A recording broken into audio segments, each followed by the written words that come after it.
നമസ്കാരം. ന്യൂസ് കേരള പ്രധാന വാർത്തകളുമായി CK നാസർ കാഞ്ഞങ്ങാട്. BJP നേതാക്കളായ നരേന്ദ്രമോദിയും അമിത്ഷായും തെരഞ്ഞെടുപ്പിന്റെ മറവിൽ ഓഹരി വിപണിയിൽ തട്ടിപ്പ് നടത്തിയെന്ന് കോൺഗ്രസ് നേതാവ് രാഹുൽ ഗാന്ധി പറഞ്ഞു. ദില്ലിയിൽ നടത്തിയ വാർത്താ സമ്മേളനത്തിലാണ് രാഹുലിന്റെ ആരോപണം. ജൂൺ 4-ന് സ്റ്റോക്ക് മാർക്കറ്റ് റെക്കോർഡ് സൃഷ്ടിക്കുമെന്ന് മോദിയും അമിത്ഷായും പറഞ്ഞു. സ്റ്റോക്കുകൾ വാങ്ങിവെക്കാനും ആവശ്യപ്പെട്ടു. എന്നാൽ ജൂൺ 1-ന് വ്യാജ എക്സിറ്റ് പോൾ വരികയും ജൂൺ 4-ന് കോടികളുടെ നഷ്ടമുണ്ടായെന്നും രാഹുൽ ഗാന്ധി പറഞ്ഞു. ചരിത്രത്തിലെ ഏറ്റവും വലിയ അഴിമതിയാണ് നടന്നതെന്നും JPC അന്വേഷണം വേണമെന്നും രാഹുൽ ഗാന്ധി ആവശ്യപ്പെട്ടു. നഷ്ടപ്പെട്ടത് സാധാരണക്കാരുടെ പണമാണ്. സ്റ്റോക്ക് മാർക്കറ്റ് അഴിമതിയാണ് നടന്നതെന്നും ഇതിൽ മോദിക്കും അമിത്ഷാക്കും പങ്കുണ്ടെന്നും രാഹുൽ ഗാന്ധി പറഞ്ഞു.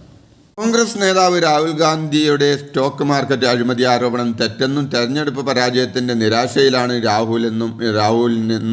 രാഹുലെന്നും BJP നേതാവ് പീയൂഷ് ഗോയൽ പറഞ്ഞു.